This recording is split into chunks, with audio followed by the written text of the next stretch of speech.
Real estate negotiation is not just two people arguing over price. It is a structured exchange of money, timing, risk, repairs, financing, emotions, and leverage. A buyer may win a lower price but lose on inspection terms. A seller may accept less money because the closing is faster and more certain. Real estate negotiation is the process of reaching an agreement between buyer and seller on the terms of a property transaction. Price is the most visible term, but it is not the only one.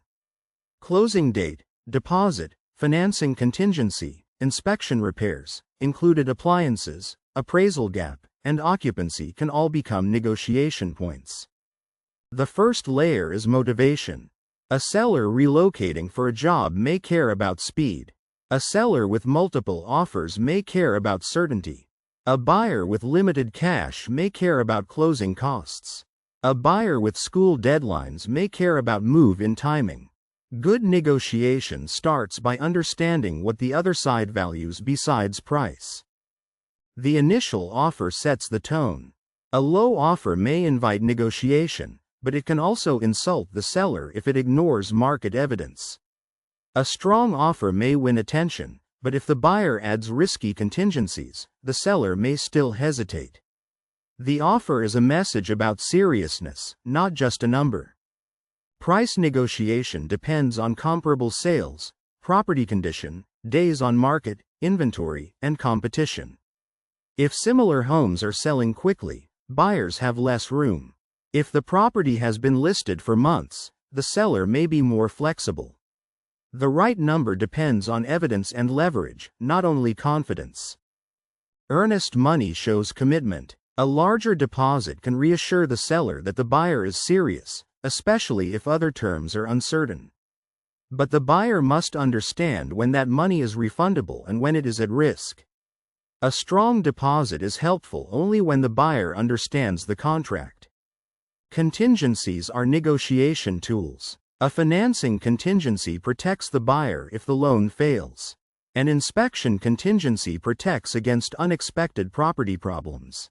An appraisal contingency protects against a low lender valuation. Removing contingencies may strengthen an offer, but it transfers more risk to the buyer. Inspection negotiation often happens after the offer is accepted. The buyer may ask for repairs, credits, or a price reduction if the inspection reveals issues. A cracked window is different from a failing roof.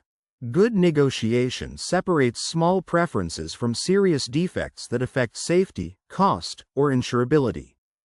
Seller concessions can help buyers with cash flow. Instead of lowering the price, a seller may contribute toward closing costs. This can matter when the buyer qualifies for the loan but lacks enough upfront cash. The seller looks at net proceeds, while the buyer looks at cash needed to close. An appraisal gap can reopen negotiation. If the agreed price is higher than the appraised value, the lender may not finance the full amount. The buyer can bring extra cash, the seller can lower the price, both sides can split the gap, or the deal can fail if the contract allows it. Closing date can be as valuable as money. A seller who needs time to move may prefer a later closing. A buyer who needs housing quickly may prefer speed. In some cases, a flexible closing date wins over a slightly higher price because it solves the seller's real problem. Included items can create conflict if not written clearly. Appliances, curtains, light fixtures, furniture, garden equipment, or smart home devices may seem obvious to one side and personal to the other. A clear contract prevents a final walk-through argument over what was supposed to stay. Emotion is always present. Sellers may feel attached to the home. Buyers may fear losing the property. Agents may push urgency. A strong negotiator notices emotion without letting it make every decision. The goal is not to remove feeling, but to keep feeling from replacing the numbers and terms. Leverage changes during the deal. Before acceptance, the seller may have multiple buyers. After inspection reveals a major issue, the buyer may gain leverage. After the buyer's loan approval is strong, the seller gains confidence. Negotiation is not static. Each new fact changes the balance. Clear communication prevents small issues from becoming deal breakers. A buyer who wants repairs should be specific. A seller who refuses should explain whether the issue is price, timing, or principle. Vague messages create suspicion. Specific messages allow both sides to find workable trade-offs. Hardball tactics can backfire. Threatening to walk away over every small issue may damage trust. Refusing all concessions may make the other side question the deal. Good negotiation is firm about priorities but flexible about format. Sometimes the same result can be achieved through price, credit, repair, or timing. Imagine a buyer finds an older water heater during inspection. Instead of demanding a large price cut, they ask for a modest credit toward replacement. The seller avoids arranging repairs before closing, and the buyer gets help with a real cost. That is negotiation working through practical terms, not just pressure.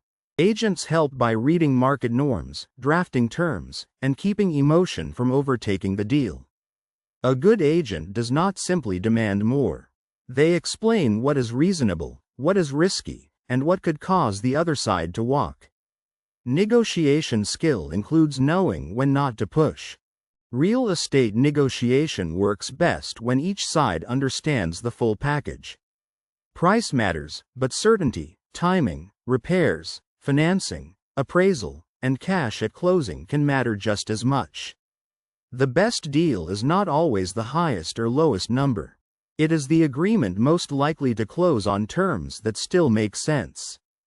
Negotiation begins before anyone writes a counteroffer. It starts with information. Days on market, recent price reductions, competing offers, seller motivation, inspection condition, financing strength, and closing timeline. The side with better information usually understands which points are flexible and which points are emotional. Price is only one lever.